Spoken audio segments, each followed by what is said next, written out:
Welcome to a reading from the Book of Brut on Simon de Montfort. So settle back with a nice cuppa or a glass of wine and welcome to this reading from the Book of Brut, one of the most influential medieval chronicles written in the Middle Ages, charting the legendary and historical history of Britain. In today's video, I'll delve into two fascinating chapters centred around the turbulent 13th century figure, Simon de Montfort, a nobleman, reformer, and to some a rebel. These chapters of the provisions granted with the new charters and of the provisions of Oxford and of the siege of Kenilworth, the disinherited gentlemen and how they regained their lands, offer a vivid window into a pivotal moment in English history. The first chapter explores the great baronial uprising against King Henry III, a time when power was being wrestled away from absolute monarchy toward the early frameworks of parliamentary governance. Simon de Montfort, Earl of Leicester, emerges as a champion of reform, instrumental in the creation of the provisions of Oxford, a bold attempt to curb royal authority and enforce accountability through a council of barons. The second chapter shifts to the dramatic aftermath of de Montfort's fall at the Battle of Evesham in 1265, highlighting the siege of Kenilworth, the last stronghold of his supporters. Here we witness the plight of the disinherited, those loyal to de Montfort's cause, who lost their lands and titles, and the complex path by which some would eventually reclaim them. These narratives are more than just history, they're echoes of a long and continuing struggle for justice, representation, and the limits of power. So, sit back and listen as we journey into the medieval mind through the words of the Brut Chronicle, bringing to life one of England's most compelling political sagas. Simon de Montfort in the Book of Brut. Chapter 158, of the privileges granted with the new charters and of the provisions of Oxford. And so it happened that the Lords of England wished to have some further additions to the Charter of Liberties, which they already had from the King. They discussed it among themselves, and the King granted them all they asked for, and made for them two charters. One, called the Great Charter of Liberties, and the other, the Charter of the Forest.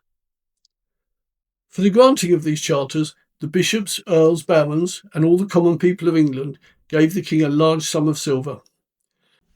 When King Henry had been king for 43 years, in that same year he and his lords, earls, and barons of the realm went to Oxford and made a law for the improvement of the kingdom. The king himself swore to uphold this law, and afterwards all the lords of the realm swore the same, that they would uphold the statute forever. And it was decreed that anyone who broke it should be put to death. But the following year, after that law was made, the king, through the counsel of his son Sir Edward, and of his brother Richard, who was Earl of Cornwall, and of others, regretted the oath he had made to uphold that law and ordinance. He sent to the court of Rome to be absolved from the oath. And in the year following, there was a great famine in England. A quarter of wheat cost 24 shillings, and the poor people ate nettles and weeds out of hunger. Many thousands died for lack of food. In the 48th year of King Henry's reign, war and strife began between him and his lords, because he had broken the agreements made with them at Oxford. In that same year, during Lent, the castle of Nottingham was taken, and the people inside it were killed because they had planned to set wildfire to burn down the city of London. On the morning of May, on the feast day of St. Pancras, that is to say the Wednesday before St. Dunstan's Day, the Battle of Lewes took place. There King Henry himself was taken prisoner, along with his son Sir Edward, and Sir Richard, Earl of Cornwall, and many other lords. And the following year, Sir Edward, the king's son, escaped from the custody of Sir Simon de Montfort, Earl of Leicester, at Hereford, and went to the March of Barons, who received him with great honour.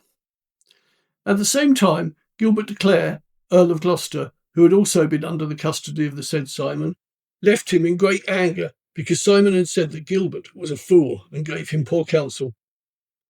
Therefore Gilbert went over to King Henry's side.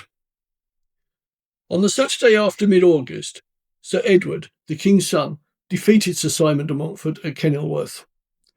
But the great lords who were there with Simon were taken prisoner, namely Baldwin Wake, William de Montmorency, and many others. And on the Tuesday following, the Battle of Evesham was fought. There, Sir Simon de Montfort was killed, along with Hugh Despenser and Montfort of Drayton, who was Ralph Bassett's father, and many other great lords. When the battle was over, all the nobles who had supported Earl Simon were disinherited. They banded together and caused great destruction across the land, taking revenge on their enemies wherever they could. Chapter 159 of the Siege of Kenilworth, the Disinherited Gentlemen, and how they regained their lands. In the following year, in May, on the day before the Feast of St Dunstan, there was a battle and defeat at Chesterfield involving those who had been disinherited. Many of them were killed there, and Robert, Earl of Ferrers, was captured, as was Baldwin Wake. John de la Haye escaped with great difficulty, and on St John's Eve, the siege of Kenilworth Castle began. The siege lasted until the eve of St Thomas the Apostle, when Sir Hugh Hastings, who was charged with defending the castle, surrendered it to the king under these conditions: that he and all those within the castle would have their lives and limbs spared, along with all their possessions, horses and armour included. They were given 4 days to completely vacate the castle with all their belongings. So they left, and the king and his men entered the castle. Sir Simon de Montfort the Younger and the Countess, his mother, fled overseas into France and lived there as exiles, banished from England for ever.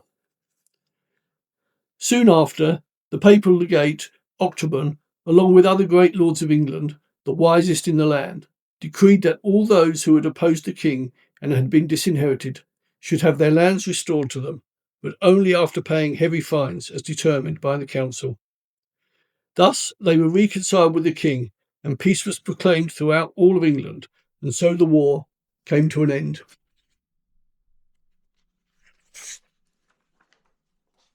After these events, the legate took his leave of the king, the queen, and all the great lords of England, and returned to Rome. In the 55th year of King Henry's reign, Edward, son of the king, along with John of Brittany, John Vesky, Thomas de Clare, Roger de Clifford, Otto de Granson, Robert Bruce, John de Verdon, and many other lords of England and from overseas, set off on a journey toward the Holy Land. And in the meantime, King Henry died at Westminster, having reigned for 55 years and 9 weeks. He died on St Edmund's Day and was buried at Westminster on the same day. This occurred in the year of our Lord, 1272. Right, in conclusion then, so concludes our journey through the stirring tale of Simon de Montfort as told in the Book of Brut, a story of ambition, conviction, and the heavy cost of reform.